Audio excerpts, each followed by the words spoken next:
Hey, if you're listening to this, thanks for stopping by. My name is Jarrett, and I run the More Than Blockchain podcast. Now, before the podcast rebranded its name to More Than Blockchain, it was entitled Wi-Fi and Water. And so this episode was originally recorded under the podcast's original name.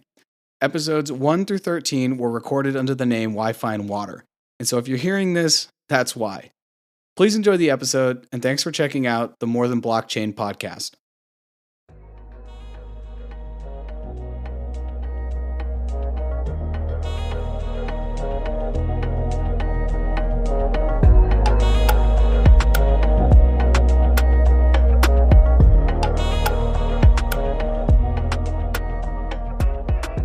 In the age of the internet, we often forget about the projects, companies, and networks that were once dominant and now don't exist or are so irrelevant, it's like they don't exist.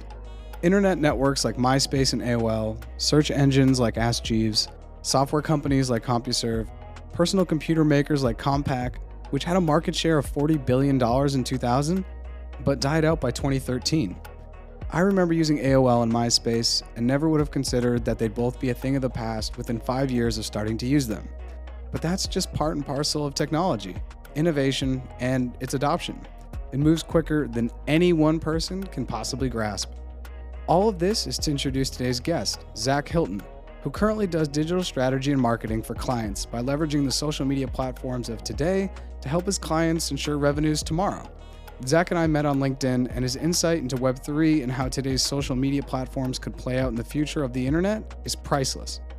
If Web2 was the creator economy, then Web3 is for economy creators, and Zak will no doubt be a leader of economy creating by combining his social media and Web3 knowledge to continue to add value not only for his clients' marketing campaigns, but for the Web3 discussion at large. On this episode, we explore the future of social media and Web3, because it's not always apparent which social media platform today will be the MySpace of tomorrow. I'm Jarrett Carpenter, and this is Wi-Fi and Water.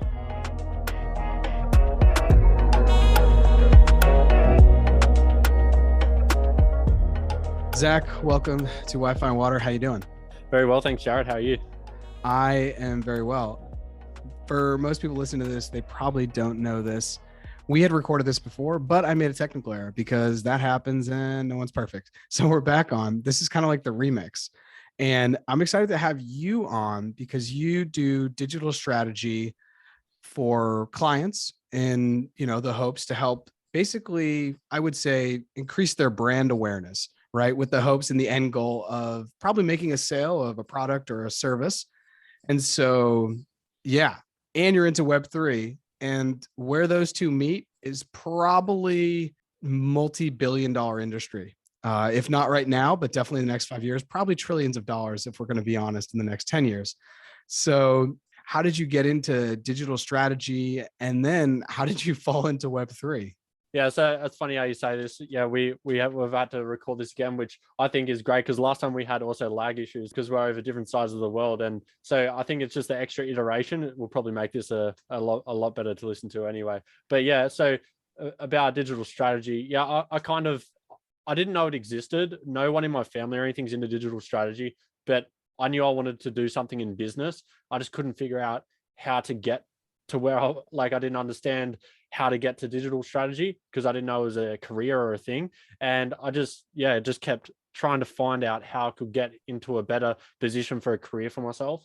And I ended up getting into looking into marketing, and I found digital marketing. And then from digital marketing, now I'm into more the strategy and branding side of projects for clients. And fast forward now, on the side, I was into investing, but I knew I didn't have a lot of money. So I'm like, how can I get the most bang for buck as quick as you can? That's usually how you start investing anyway. And I seen there's some good index funds and everything that might go up 8-10% average a year. It's like, yeah, that's pretty good. But like crypto looks pretty interesting. So I started learning about that. And just fast forward, yeah, about 6 months, like working on those two things, I've kind of joined them together in a way that I find super interesting for every brand and every project out there that can implement digital strategy and Web3 into that so that you can stay relevant in the future. When you say the future, And that was a really good intro, and you're doing my job for me because I totally should mention the fact that I am currently on the East Coast of the United States and you are in Australia, I believe the capital. So thank you for saying all that. And when you say the future, because I think the future is an abstract idea, is that in a year? Is that tomorrow? Or is that in 5 years? When should, if I'm a business, I have a business and I'm listening to this podcast and I'm like, I know I need to start to think about how Web3, NFTs, crypto, and essentially the whole blockchain ecosystem may change where I am with my current business, may change the product I'm selling, may change the way in which I deliver my service. When should I, as the small business owner hearing this podcast, when should I be thinking the future is? Obviously, maybe yesterday is a good time to start.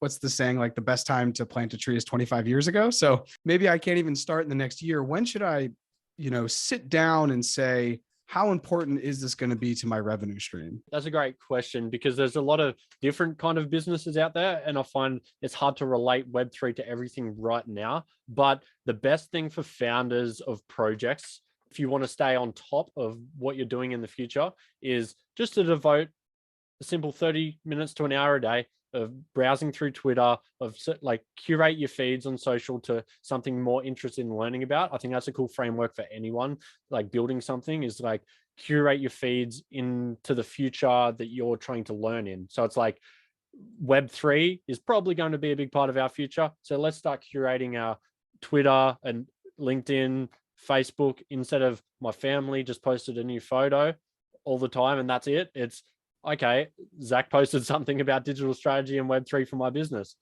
That's kind of interesting. And I feel like that compounds really quickly and you start to get a gist of what is kind of happening and how you'll make your own metaphors on how things relate to each other in the past and in the future. So it's like Web3 in the future might be the same as learning about the internet and in the early 2000s for you when you were starting your business then. So you can go, oh, wow, like you'll make your own metaphors on things you've experienced in the past when you start learning about this stuff.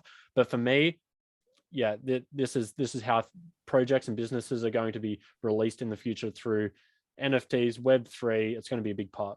I believe that, I guess I'll call it on the first time we recorded, you were saying that with most of your clients that you work with right now for digital strategy and marketing, it's more focused on maybe Facebook ads, on that type of Facebook, Google ads.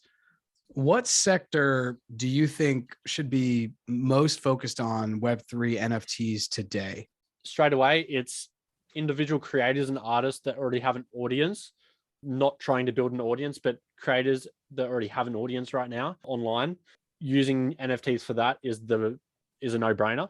Like if you're a music artist and you haven't been thinking about NFTs yet, you're really missing out on staying ahead of the curve before everyone else catches up. So definitely just solo creators that are building online, or someone that is providing art, whether it's in the form of audio, video, design, and you've already got people paying attention to your work, NFTs are just the spot to go.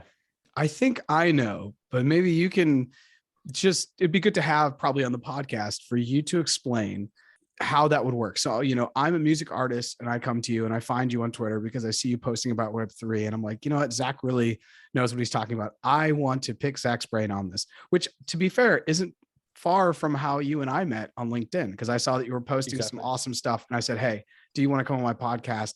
Let's continue to, both increase our network, let's increase the network effect. So I'm an artist and I come to you and I say, I have this many subscribers on YouTube, this many on, followers on TikTok, on Instagram. This is my social network. I want to monetize it as an artist.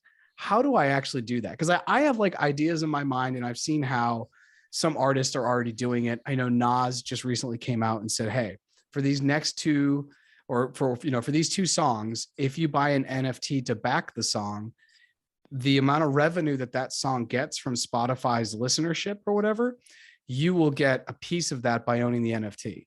Here I am, Zach. Zach, I have this audience. How do I monetize it? And how do I use NFTs to strengthen my community? That's a great way to put it. What he's doing is perfect. The best thing about it is there's a lot of creative ways to do it. So it's not just, okay, I only release this and you can buy this and you'll get this. There's so many more ways. And we're only just touching the surface on some of this stuff. But what I would do is, it's like fractionalizing art and putting it out for people to own parts of that thing. So whether you own an NFT that supports that, what Naz is doing, and supports that, like heaps of people can buy NFTs and support that project for like, and you own the NFT. Instead of that, having one NFT, and like you can do this in reverse. So it's like having one NFT only and fractionalizing it and making 100 people being able to buy 1% of it, and then, or however much percent you want, very expensive, like whether it's $5,000 or something, and then they earn the resale value on that, like a certain part of that, or they earn the music streams from that. Like here's a perfect case. It's like, I'm putting out a single, here's an NFT, it's $5,000, or let's just say $10,000 for sake of the podcast, and there's you can buy as much as you want of it. Okay, well, I like your music so much, but I don't have like 10 grand right now. Like I'll just put up $200 or something. And it's like, okay, well, I own a certain percent of that, and his marketing to me is like, you will earn a percentage, your percentage on the resale value of that NFT in perpetuity forever. And you'll get some revenue stream from whether that's Spotify, whether that's YouTube ads from the streaming of that or whatnot. That is a perfect case scenario that I would implement tomorrow if I had fans that were interested in NFTs. Right. If you were a music artist and you're like, all right, I can just monetize tomorrow because now I don't need to go through Sony. I don't need to go through Capitol Records. I can actually take and I think that is, you know, how you talked about metaphors earlier, and you're like, if you want to think about how did I onboard Web3, I can think about how I had to get strategical with the internet. I think what you've just said is probably the flip in the music industry that happened back in the 90s with LimeWire, Napster, and before the iTunes store existed. I remember as a kid being like 10 years old and like ripping music off Napster and then downloading it and burning it on a CD and then walking around with my CD, and I had music for free. And I think the shift with NFTs and creators, especially musical artists like you're talking about, I think it will be that profound on the music industry, because I could foresee a future where the idea of being an agent doesn't really exist. Because in the peer-to-peer, if you're the artist and I want to buy your music, I just straight now buy it from you through the NFT. Or I could also get money back by having supported the project, which is, I think, it's still, I understand it, but it's one of those things too that I still struggle to deal with, because it's like, you know, how can I benefit financially by the success of my favorite artist? Normally in the past, it just didn't exist, but now with digital ownership, it seems like it's going to be more of a thing. And so I want to transition there, and I want to take advantage of having you on the podcast, a guy who does social media strategy or digital strategy for clients. And we're going to run through 6 or 7 social media sites. And we're going to ask two questions. How will this fare with Web3? And what does marketing or digital strategy look like for this in 5 years? So let's start off with the one I think is, and I don't know if I should inject what I think will happen necessarily in the question, but I think Twitter is setting itself up to be able to roll with the punches of the transition into Web3.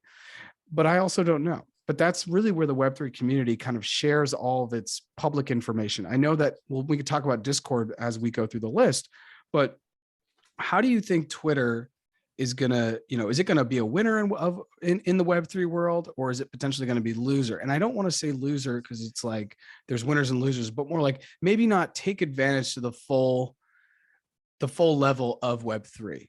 Okay, so not to divert too far away from the question, but I was thinking about this the other day pretty deeply. It's like, well, the Netflixes, the Googles, etc. of the Web3 world actually haven't even been invented yet.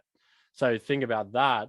And it's like a lot of these projects are probably going to zero in the Web3 space, but social media networks in Web3 are still yet to be actually discovered or created. So even as a Web3 project, if you're focusing on the best place to build a social media network for the future, or the best place to just build on in the future, if you can get those Googles, Netflixes of the world in Web3, like in the meta world, in the metaverse, and have them build on your platform, I think that is a real big opportunity for any crypto project. But back to Twitter, I think Twitter is going to be known for like the first place Web3 started. It's going to be like a nostalgic vibe in like 10 years. I don't know, because with Jack Dorsey, the founder of Twitter, he obviously recently left. I think that did bad for Twitter stock, but he's obviously going on to build onto Square and Block, as it's now called, into more of a Bitcoin area. So he's going to do Web3, but away from Twitter. So that's not a good thing. But all the culture of Web3 is actually on Twitter right now. So it's hard to see where exactly it all depends on what they do with features and whatnot going forward, and either suppressing information or not, etc., and how the rollout of the metaverse pairs on Twitter is going to be interesting as well. But I think it's going to always have a nostalgic vibe, because that's where like the industry and NFTs would not be as big as it. I reckon the market cap would be in half of some of these projects if Twitter wasn't around. It's like created so much hype around projects and so much information, and I get a lot of information from it. So it's definitely going to be a nostalgic vibe, but I don't know if it's going to be anywhere near the leader in the space in the future. Yeah, because I'm trying to figure that out too, because I completely agree. I think Jack Dorsey leaving changes, he's at the head of the ship. He's like manning the ship, right? He's saying this is where the boat is going to go. And then when he leaves, the direction of Twitter can kind of be a little, maybe not lost, but maybe a little unknown. And I think that those are actually two different things.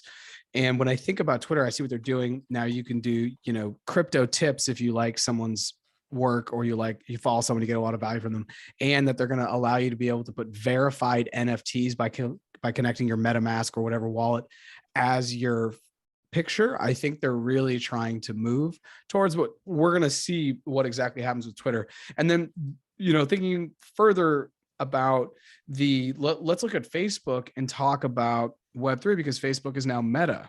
So when we talk about Facebook, how do you think Facebook is going to continue to try to monetize eyeballs and be the marketing, multi-billion-dollar thing that it is in the quote metaverse?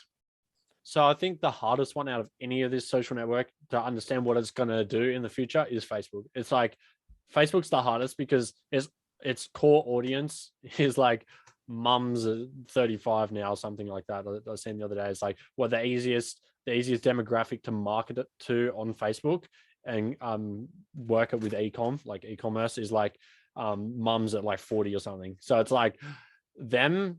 So if that's like the demographic that is on all the time, that's always participating in Facebook, like the network, not the company, and then transitioning that to metaverse is very interesting how that overlaps with not really the demographic, the metaverse. So that's why it's so hard to see what's going to happen. I have no idea with what Mark is going to do, but he's a genius, I think, because of his kind of build quick approach. Like changing his name to Meta as a $1 trillion company is ridiculous. Like changing a name is just like starting a new brand is like, wow, like you already had a big name, but now you're trying to do something completely different. So I really applaud his risk taking. And I think like in the past, I've had I listened to this on another podcast recently, is like Facebook in the early days was like more known for having like hiring hackers that would build quick in risks, in like the risk to maybe things might fail, but they wanted to move quickly and put in things that might not work. And it obviously has worked considering Facebook's huge. And I think they still have that, even though it's not maybe as marketed now as they hire hackers so that they can kind of build quicker rather than being conservative. I still think it's there, because if you change your name at a $1 trillion market cap or whatever they were, I think that is a very big, bold move. I think they're the ones to watch to see what happens with the metaverse, but I really have no idea how they're going to fare. But that Mark will be somewhere doing something. I just don't know where Facebook goes in the future, because Facebook's going downhill like really bad. Everyone knows that, but they still have obviously a lot of user base and a lot of money goes through there and they make a killing. But yeah, it's just them to do with Web3. I don't know what they're going to do. They could do anything they want with the amount of money they have. I completely agree with everything that you just said, because Facebook as a place, especially since around 2015, 2016 in the United States, stateside, that is when it really went down this diatribe of political cacophony where everyone was yelling, but no one was being heard. Donald Trump did a huge amount of damage, I think, to social networks, being mainly here in the United States, being Twitter and Facebook. And I know that those are really US centric comments, but it's like my lived experience on those two platforms, focusing more on Facebook. And it's like, how is Facebook going to exist if they can't run ads? And they won't be able to run ads potentially if everyone has moved to something different. And like you're saying, if the people most active on Facebook is a demographic of mothers, or, you know, a certain demographic between this age and this age, they just may not translate over easily into putting on goggles and using AR and VR equipment. I don't see that working. Whereas I see younger generations that won't touch Facebook with a 10-foot pole, they're already doing that. I have friends, kids who are already wearing goggles and doing stuff in more of like a augmented reality thing, because it's way more interesting to them than to get on Facebook and hear their uncle say something crazy. I'm not really sure. I think you're totally right. It is the biggest unknown. And going with Facebook though, let's talk about Instagram directly. What does Instagram look like in the metaverse? Because Instagram for me is a very 2D experience. I think they can do something cool at Instagram with digital art, because digital art's going to be a big part of the future. I was just having a thought while we were talking about Facebook, and it's like if they really wanted, they could probably release their own social. I wouldn't be surprised if they had ideas to make their own social network for Web3 in the future. Like, I would not be surprised if they just randomly one day did that and had so much incentive for Facebook accounts to just connect using your Facebook account, and it's all just the same again. And you know what I mean? I feel like that could happen with Facebook and Instagram being owned by a Meta. But with Instagram specifically, that's dying as well. The organic reach is getting horrible. And also the people that were building brands and a lot of models on Instagram, they're still getting a lot of follows and whatnot, but they're not getting as big as brand deals as like TikTok and whatnot. TikTok is definitely, we'll go there next. I think Instagram's way far behind on the Web3 stuff. I don't even think they're even thinking about Instagram as a product with Web3. That would be my opinion. I feel like it's got its own spot and it's going to continue to have its own spot. And my girlfriend's probably going to still browse Instagram, so that's all good. I think it's got its own spot. I don't think it's going to have to change or anything for it to survive for a while. So I think that it's all going smoothly at Facebook and Meta, but I wouldn't be surprised if Mark's got some crazy stuff planned for the future with their own social network or something like that. I think you hit on something on the head there that is a sentiment felt by, I know we're kind of talking about this as like a business sense, you know, like how can you leverage these platforms to probably grow a brand and then sell a product or service? But the thing you just hit on is so important when I talk about Web3 with people from a business standpoint, or just people from like hey, this is kind of an interesting thing and you may want to check it out, is I'm comfortable now, Zach, living my life. Why would I want to think about the future? You know, I'm, for example, for a business owner, I have revenue coming now. Why would I want to think about the future? If it's working now, I don't think it's going to change. You know, or if it does change, then I'll deal with it then, because the problems I have in front of me are already the problems I have in front of me now. And I think that I just wanted to call that out. I think it's a sentiment felt through everyone, humans in general. And I think it's something, honestly, the pandemic has kind of like poked us, you know, and said like, we're going to make you uncomfortable. We're going to see how you deal with that.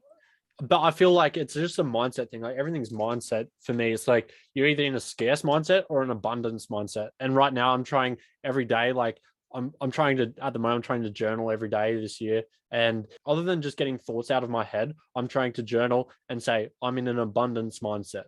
There's a lot of options out here. There's a lot of opportunity and I'm excited about it, rather than like trying to get scared about it. Don't know, why should I make this investment? Just trying to have an abundance mindset is super important for me. And then being grateful to even be where I'm at and be able to build something, and thinking about it as an abundance rather than, I'll change in the future if I need to, like, and just kind of be ignorant. So yeah, I think that's an important takeaway for people that were probably like, no, I don't want to think about Web3 yet, but in the future I'll deal with that. It's like, no, have a little look into it. It's pretty interesting stuff. You'll find your niche in there somewhere. There'll be something you're interested in somewhere there. 110% agree. The mindset really drives most of what we do in life. And you mentioned TikTok when we were talking about Instagram. So let's go right there, because I want to know how you feel TikTok is setting up for Web3. And then also from a digital strategy standpoint, is TikTok now the place to go? Yeah, 100%. Only place to go for e-commerce. Like, and this is bold, but it's the only place to go for e-commerce. Facebook's very hit and miss for selling products and whatnot on. They can still work wildly well, and it's still working awesome for heaps of brands and services. But TikTok, the value you get is unbelievable. Like, they were the fastest, obviously, social network to get to 1 billion active users, monthly active users, which is enormous. Like, smashed Instagram and Facebook out of the park. And obviously there's more people interested in social media now, so it was maybe a bit easier for them than early Facebook. But like, just rapid growth straight to 1 billion monthly active users, organic traffic going through the roof. I know people building $10 million a year e-commerce brands that are only using organic reach on TikTok. No ads, not even trying to do ads. So it's like, if you can do that on TikTok, all you got to really do is put yourself on there and kind of understand content. And I mean, talking about Web3 with TikTok, huge. It's going to be huge. They've already announced creator-led NFT projects in TikTok. They announced funding for that kind of recently. I think that's going to be super powerful. So, I know a lot of layer 1s and layer 2 projects that don't even have TikTok profiles or accounts putting out content about the project on there. They're focusing on Twitter and whatnot. I mean, if I was a layer 1, like Ethereum, like a Zilliqa, I'd be putting out content every day on TikTok and getting the millennials and even younger people thinking about Web3 and understanding the investment opportunities. And I think you'll do surprisingly really well with getting people on board. TikTok is, if you're listening to this and you don't know what TikTok is, for me, it's always been like a perfect mix of what I like about Instagram and what I like about YouTube, because it's quick content that I get on Instagram, but it's video that I get on YouTube, and it can be super informational. Going from just TikTok, let's just go to the one I think is always the elephant in the room, and the one that you kind of have to have a foothold in now, I think, to really build a brand, which is YouTube. YouTube, Web3. I don't know if I've really even thought about this. So tell me about Web3 and YouTube. So I think this is a bit different. I don't think YouTube have to necessarily build something to be a part of Web3. They are going to be, YouTube's still growing. YouTube's still growing at an enormous rate. It's probably the most important platform out of everything. Probably, if I had to focus on 2 platforms, if I was building anything, would be TikTok and YouTube. Hands down, 100%. And YouTube is amazing to start off with, but it is also we can consume way too much of my time if I don't be careful. So with YouTube, I don't think it needs to integrate Web3 too much, but I think partnering with certain brands and projects in Web3 to kind of bridge things across does work. So they don't need to be like, okay, let's certify your profile picture on YouTube to be like a part of your wallet and connect your wallet and this and that. No, you can always build third-party applications through Chrome extensions and whatnot that will work with YouTube. So that's what project I think I mentioned last time, XCAD Network. They're a project where partnering with creators and releasing tokens on YouTube. So when you watch your favorite creators, you have a Chrome extension that gets that creator token. So if I'm watching Mr. Beast, I get some of Mr. Beast's creator token that goes into my wallet that's in a Chrome extension, and YouTube doesn't have to do anything about that. And Web3 can flourish on there without having to say themselves, okay, we're going to do this. They don't need to, because there's certain things that work really well with building on top of YouTube that is going to be awesome. You mentioned Mr. Beast, and this is, I believe, the WatchToEarn movement. I guess I could call it. I don't really know, but so the incentive there would be like, I follow Zach, I love his content on YouTube, and now every hour I watch of his, or every video that I watch all the way through, I am paid in a WatchToEarn token. That is, I connect to my Google Chrome just through the browser. It's a Chrome extension, And then I would ideally then be able to keep that as tokens and see if they appreciate, Yep. or I could just exchange them out, probably using a decentralized exchange to Yep. get something that I could then turn back into an actual fiat currency. Is that how Yep. it would work? That's perfect. So what this project has done is actually, so they are partnered with Mr. Beast, which is the biggest YouTuber on the planet, and it's still going to be. He puts enormous effort into his videos to make them successful, which is awesome to see. But they're also partnered with KSI and other big YouTubers, like hundreds of millions of subscribers in total, right? And what they just recently announced the decentralized exchange. So this is probably a bit more of a talk for someone that's already into DeFi or into cryptocurrency a bit more. There might be a couple in here, but you should check out XCAD because it's super interesting especially if you're part of YouTube or a creator.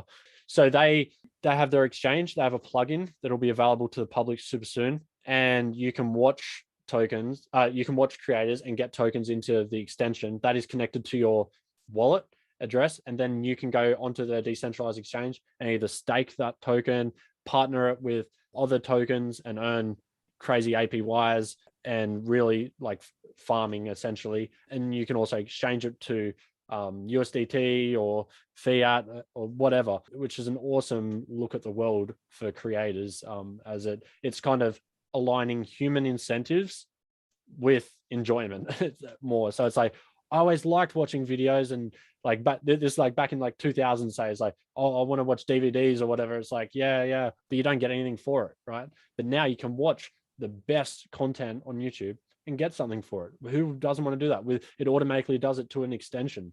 Like, it's a master idea.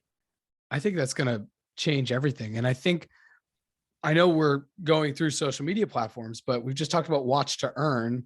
When I think about gaming, because gaming already is kind of, once again, I'm really gaming agnostic. I do not know a lot about gaming, but I understand it from like maybe a 30,000 feet cultural standpoint. I look down and I see the forest. It's hard for me to maybe see the trees because I just didn't grow up with it. But when I think about gaming, it already seems like if you are in a game like Fortnite or something and you're just walking around and you have goggles on, you're kind of already in a meta situation because you're running into other people potentially from around the world that you're literally running into in this using an avatar. And so can you talk a little bit about, we just talked about WatchToEarn, which I think is something I still am going to wrap my head around, but PlayToEarn, what does that look like? Yeah, so PlayToEarn it already has worked really well with Axie Infinity, a game that there's been certain countries and people in countries like in Singapore where they've earned just like the median salary just out of playing this game, which is ridiculous. There are a lot of games trying to do this as well now, but the craziest part is that it's again aligning human incentive. Instead of your mom and dad might have been like, oh, stop playing the game, you don't get anything out of it. Well, now they're bringing in a salary for the family over in Singapore if you play this game. So it's like you get to play a game that you might like and you get to earn at least something from it, which is super interesting. I'm more interested in so PlayToEarn is interesting, but as a marketer, especially digital marketer, influencer marketing, for anyone listening, influencer marketing is where you pay someone with lots of reach and pay them a certain amount and they advertise your product or service. I personally think XCAD is going to pull off the greatest influencer marketing play in the history of marketing, hands down.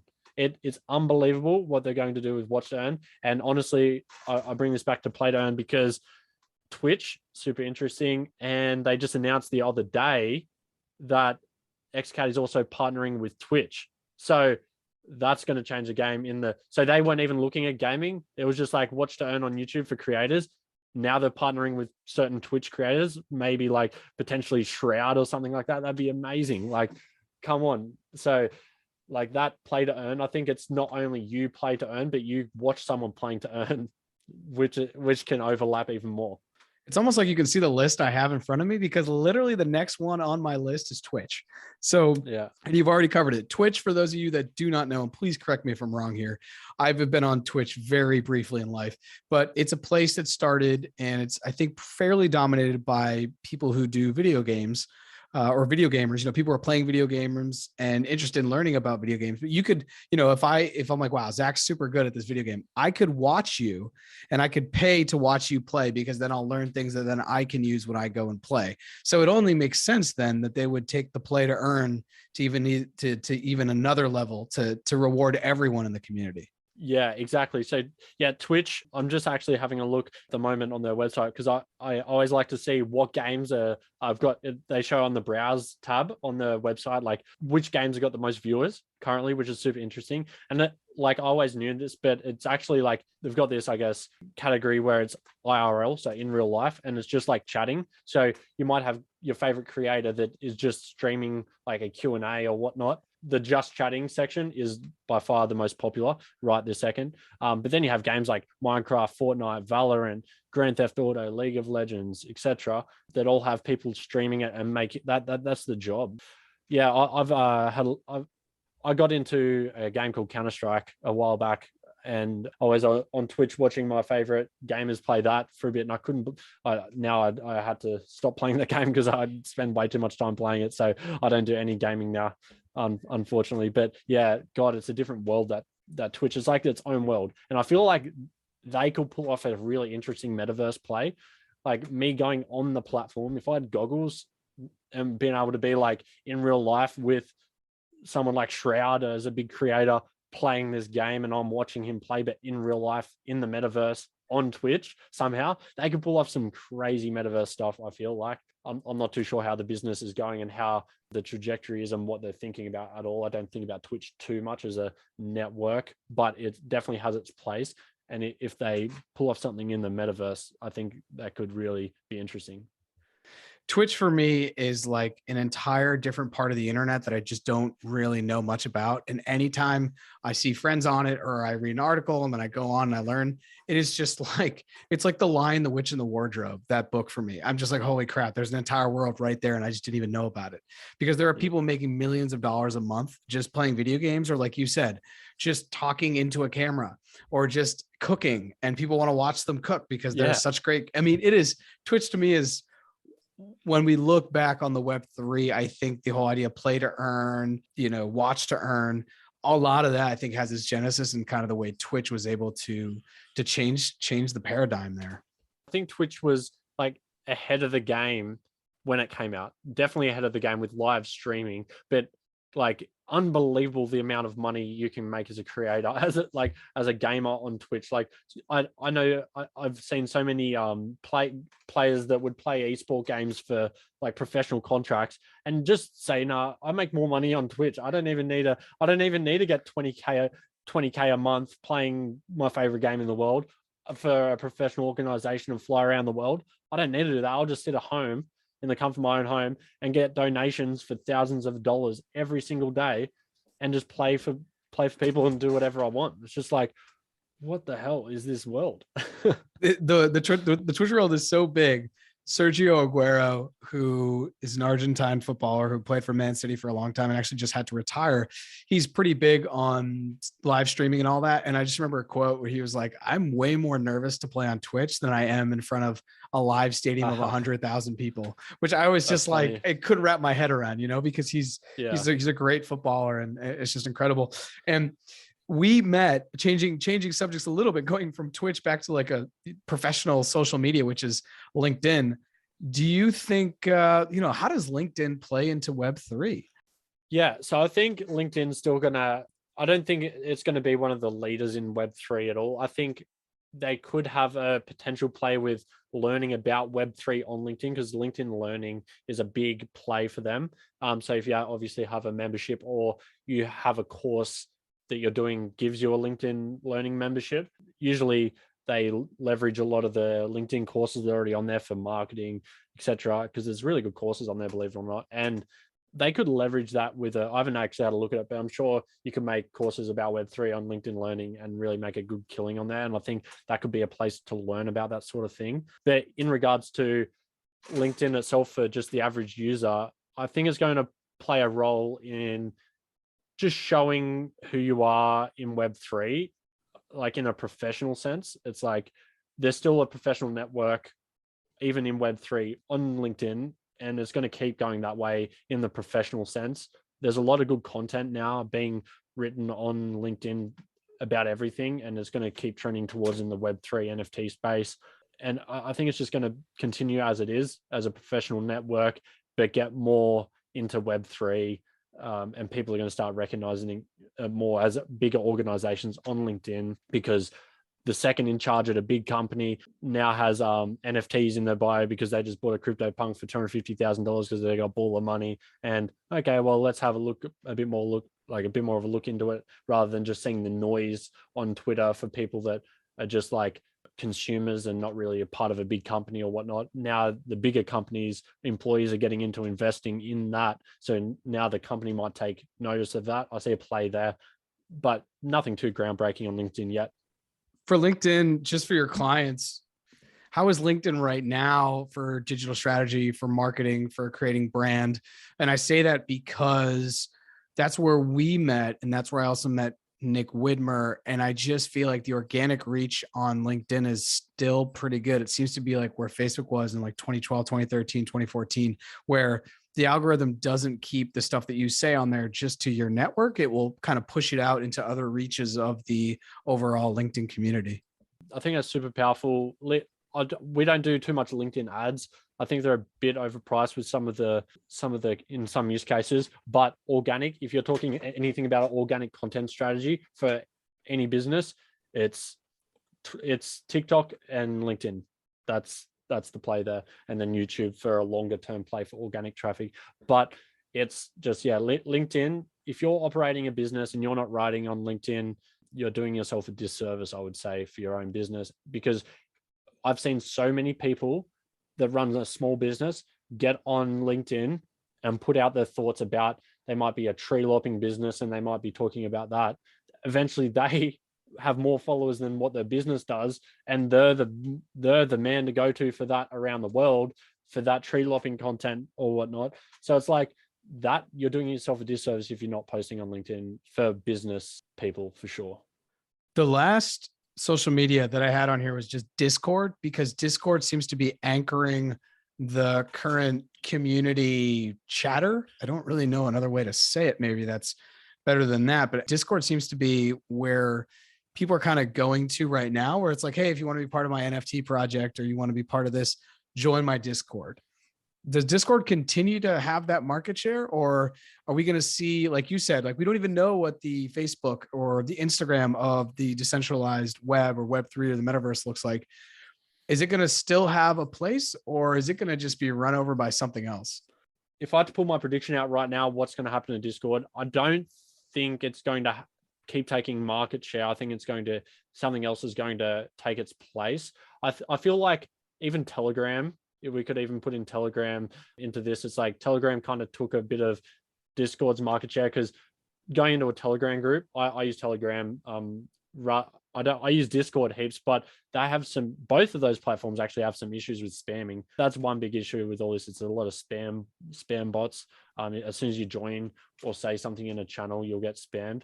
And either platform hasn't really figured that out between Telegram and Discord. But I think Discord is better for groups in general, regardless of Web3. But in just pure Web3 sense, I'm in more favor of Telegram for chatting rather than opening Discord and seeing all this spam. I find that just a bit more user interface better for me. But in the future, there's going to be a way better Discord. The only way it doesn't take market share, the new Discord, is if Discord gets better. And I think it will a little bit, but I don't see it going even more crazy than what it is unless it really changes some of its features. Because I was trying to think out loud before we got on the call, and I was thinking through some of these bigger ideas, and it's like WhatsApp, since it was, acquired by Facebook or Meta now, WhatsApp is where a lot of people chat. That's where I chat with most of my friends, even stateside, but definitely my friends that are stateside that aren't from the States. And definitely all the people abroad, I just live in WhatsApp. But I'm like, now that WhatsApp's owned by Facebook, so it's kind of aligned with that, or Facebook or Meta, however you want to say. It's it's under the Zuckerberg kingdom. Discord exists and Telegram exists, and they both are kind of spammy. I'm just like, there's going to be a way that we're all going to continue to chat as it moves, as life and our digital lives move into Web3, that I just think is going to be superior, but I don't know what it is. And I don't know if it's a better version of one of those, if it's a mix of all those, because I agree the spam on Discord and on Telegram is really off-putting. I feel like Twitter could make a good play on that. That could be the good play. Like they somehow where like, because Twitter messages, I don't use them that much. Like we've chatted a couple of times on there, but it's like, it's a bit not clunky, but I just never go into it as much.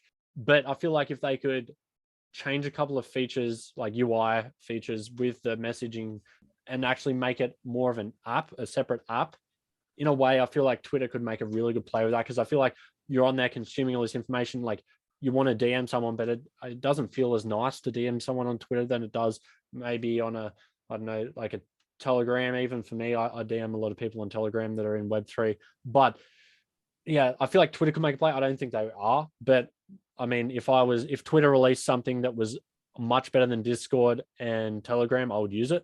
But I don't know if they're actually doing that. But that's just my opinion. This is something I think I discussed with Nick Whitmer, but it's like when you are trying to figure out Web3, you listen to this podcast, you're like, okay, these two guys connected. They don't even know each other. They met on LinkedIn and now they're talking about this Web3 thing. I want to learn more. Where do I go? What are like the three things you go to? And when I say three things, like be platform specific and then also creator specific, so people know what platform to go to and who to follow. Twitter. A lot of people in Australia don't go on Twitter. I wasn't on Twitter until till about mid last year. Wasn't even on Twitter. Never looked on it in my life. Australia doesn't do anything with Twitter. It's weird. It's like none of my friends even know what Twitter is, I reckon. Like it's like they've probably heard it, but none of my friends are on Twitter. So no one on my Twitter following or followed, I don't even know in person, like at all. So, but that's where I've learned a lot of information. I would go there. But podcasting is where I get a lot of my like mindset shifting into like, okay, now I know what Web3 is. I'm relating it back to something. I go podcast, and I'll give you two podcasts. I go NIA, the NIA podcast, not investment advice. It's with a legend, Jack Butcher, one of my biggest inspirations for marketing and what he's done as a solo creator. Absolutely killing it. Came from the advertising world himself and design world. And Trung Fan, he's a lead writer at Trends, I believe, a big newsletter. And also the other guy that's in on the NIA podcast is Bilal Zaidi, and he used to be pretty high up at Charity Water as a charity, I believe, and he's got a really good mind for anything tech and Web3 now. So that podcast I would put, they talk about everything. I learn a lot from there, stateside especially. So NIA, and I would also go down. Tim Ferriss now is starting. I always thought it was a bit weird how he was getting into Web3, but now, like with he's like the only one that can get Naval Ravikant on a podcast and talk openly about so many good questions. So Tim Ferriss, huge shout out to Tim Ferriss for having Naval on multiple times now. He also had Vitalik Buterin, the creator of Ethereum. So he had Vitalik and Naval on at the same time, and Naval kind of, I guess, translated Vitalik's super smart brain into more of a consumer-based way. So that was super powerful. You still have to pay attention like hell though to understand what exactly they're talking about. But Tim Ferriss with Naval and the NIA podcast, and then also Twitter. And if you follow Naval and Jack Butcher, Bilal Zaidi, and Trung Fan on Twitter, you'll get so many recommendations in a good area to go down in Web3, especially Jack Butcher. Jack Butcher's killing it. He's in so many cool conversations, so many cool people are commenting on his stuff. I'll just filter that through. It'll probably take a week to find your core audience on Twitter to consume for Web3. Just do it passively. And yeah, I think that's the place where everyone should go. Perfect. That's perfect. I will make sure to add this in the outro notes, and probably find the episode, people, on Instagram or in the Instagram notes and YouTube, and on Twitter. When I post, I will make sure to tag all of those content creators. And if people want to catch up with you and they want to see your writing, because I definitely think that people should, if you are on LinkedIn, which most people who are listening to this podcast are, go find Zak. Where should they find you on LinkedIn? What's your name on LinkedIn? Yeah, my name is Zak Hilton. Maybe we can we can't put it on the screen because there's only audio. If you just type in Zak Hilton, it'll come up. ZAK Hilton, HILTON. And so that's me on LinkedIn. I'm not posting a whole lot at the moment. I'm trying to build some things at the moment. So I've got a lot of past content that you can filter through on there. But Twitter, always staying up to date on there and sharing what I think's interesting. That's probably where I'm more Web3 based, is on Twitter, and that's just at Zak Hilton too. And yeah, that's where I'm hanging. Zak, thank you so much for joining the pod. And I'm looking forward to Web3 in 2022. Thanks, Jarrett. Really appreciate you for having me on.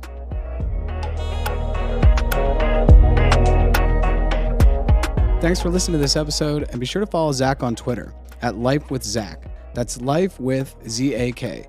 And on LinkedIn at Zak Cowley Hilton. That's ZAK Cowley COWLEY Hilton HILTON.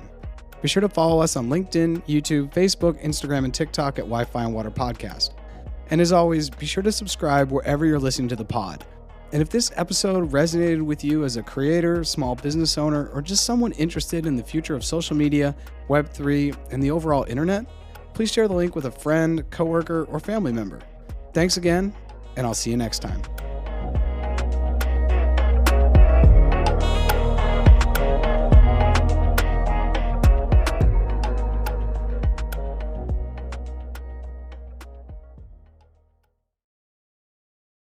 Hey, it's Jared again. The episode you just listened to was originally recorded under the podcast's first name, Wi-Fi and Water. So please disregard those follow shoutouts and be sure to follow us on social media under our newly rebranded name, More Than Blockchain. And be sure to subscribe to the pod wherever you're listening to it. Thanks for checking out this episode, and I'll see you next time.